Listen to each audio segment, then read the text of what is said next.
तो इस वीडियो में हम डीएवी स्टाफ रिक्रूटमेंट के फेज 3 की बात करने वाले हैं। फेज 3 से रिलेटेड मुझे बहुत सारी क्वेरीज जो हैं वो रिसीव हो रही हैं। तो देखिए मैं इसको स्टेप वाइज आपको समझाने वाली हूँ। सबसे पहले तो देखिए आपको मेल रिसीव होती है उस पर्टिकुलर जोन से, जिस जोन से आपने एग्जाम दिया है वहां से आपको मेल रिसीव होगी। वो आपसे पैक मांगेंगे, आपको पैक जो है रिप्लाई में उस मेल के सेंड करना है। पैक वेरीफाई किया जाता है और जैसे ही आपका शेड्यूल आता है आपके पर्टिकुलर सब्जेक्ट से रिलेटेड तो आपको टाइम, डेट एंड वेन्यू जो है वो मेल कर दिया जाएगा, या आपको व्हाट्सएप मैसेज भी आ सकता है या फोन कॉल भी आ सकता है। उस पर आपको उसे एक्नॉलेज करना होगा। जो एप्लीकेशन फॉर्म में आपने अपनी mail ID and phone number given है उसी पे जो है आपको वो रिस्पॉन्ड करेंगे। आपको वो मेल पे रिस्पॉन्ड करना है, एक्नॉलेज करना है उस मेल को, या मैसेज आता है तो मैसेज पे आपको एक्नॉलेज करना है आपकी प्रेजेंस।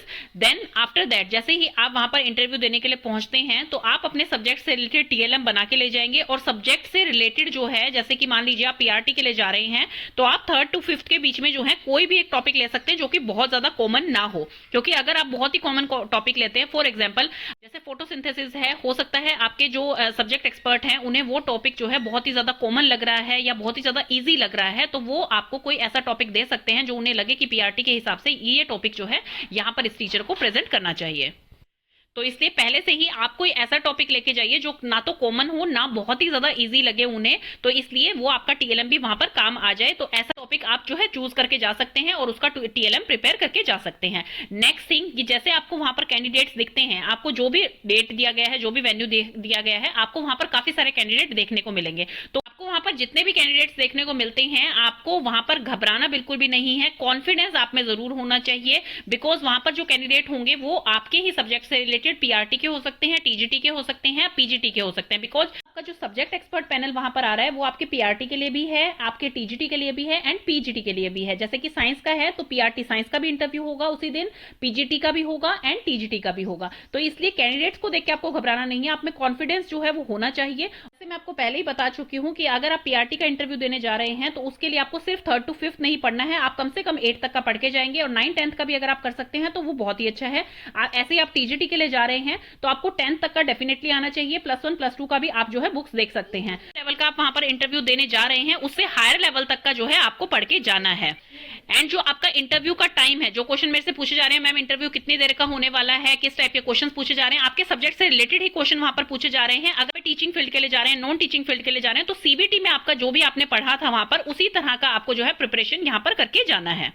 एनईपी के बारे में मैं पहले ही बता चुकी हूँ। नेशनल एजुकेशन पॉलिसी के बारे में आपको थोड़ी हिंट होनी चाहिए कि हमारी नेशनल एजुकेशन पॉलिसी क्या कहती है, किस तरह से हमें क्लासरूम में बच्चों को पढ़ाना है, किस तरह से इंटीग्रेटेड लर्निंग करवानी है उन्हें, इंटरेक्टिव क्लासरूम क्या होता है। तो इस तरह के छोटे छोटे टॉपिक जो है ये आपको पता होने चाहिए। आपकी क्वेरी थी कि डेमो और इंटरव्यू जो है वो आपका अलग होता है या फिर एक ही दिन पे कंडक्ट किया जाता है। तो देखिए वो डिपेंड करता है टोटली कि कितने कैंडिडेट्स वहां पर बुलाए गए हैं, कितना टाइम इंटरव्यू में लग रहा है, तो उसी में वो डिपेंड करता है। हो सकता है जिस टाइम पे आपका इंटरव्यू हो रहा है उसी टाइम पे आपको वो डेमो का जो आप टॉपिक प्रिपेयर करके गए हैं वही सेलेक्ट करके वो आपका डेमो वहां पर ले सकते हैं। और हो सकता है कि वो आपको इंटरव्यू लेने के बाद उसके बाद बुलाया जाए आपको डेमो के लिए। तो ये टोटली डिपेंड कर रहा है कि कितने कैंडिडेट वहां पर आए हुए हैं, कितना टाइम लग रहा है। तो ये सेम टाइम ड्यूरेशन नहीं लगती है, तो ये टोटली डिपेंड करता है। किसी का इंटरव्यू हो सकता है काफी लंबा चल रहा है, किसी का इंटरव्यू हो सकता है कि सिर्फ 10 या 15 मिनट्स में जो है फिनिश हो गया है।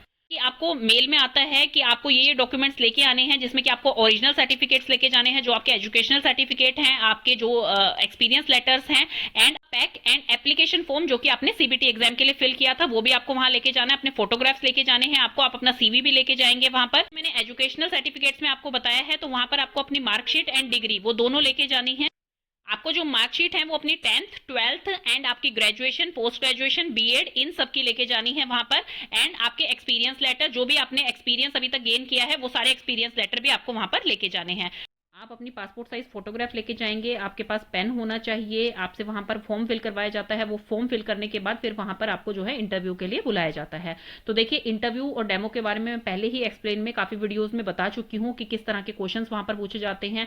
आप जिस लेवल के लिए जा रहे हैं उस हायर लेवल तक का ही आप वहां पर पढ़ के जाएं, बिकॉज देखिए वो आपके सब्जेक्ट एक्सपर्ट हैं तो वो आपसे कुछ भी पूछ सकते हैं, बट इतना हायर लेवल भी वो नहीं पूछते हैं। जैसे कि अगर आप 5th तक जा रहे हैं तो आपको 8th तक की नॉलेज जो है वहां पर होनी चाहिए।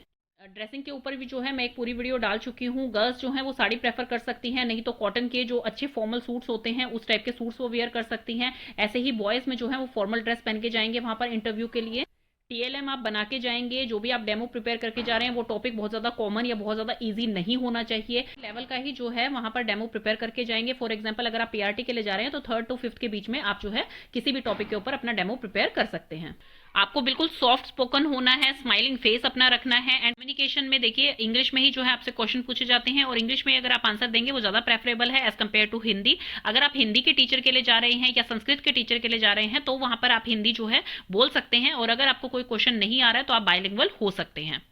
कुछ कॉमन क्वेश्चंस जो इंटरव्यू में पूछे ही जाते हैं उसके ऊपर भी मैं एक सेपरेट वीडियो डाल चुकी हूँ, आप वो जाकर देख सकते हैं। तो ये थी आज की इन्फॉर्मेशन। अगर अभी भी आपको कोई डाउट है तो आप मेरे से जो है कमेंट सेक्शन में पूछ सकते हैं। एंड यस, एक बहुत ही कॉमन जो क्वेरी आ रही थी कि मैम हमें मेल अभी तक रिसीव नहीं हुआ है या कोई मैसेज नहीं आया, तो देखिए आपको अपनी जोन से अभी तक कोई भी मेल रिसीव नहीं हुई है, कोई नोटिफिकेशन नहीं आया है रिगार्डिंग फेज 3। तो जिस भी सिटी में आप रहते हैं, जिस स्कूल में आपको अप्लाई करना है, उसकी रिसेप्शन पे आप कॉल करके जो है इन्फॉर्मेशन ले सकते हैं, और नहीं तो आप स्कूल में जाके भी जो है वहां से इन्फॉर्मेशन ले सकते हैं।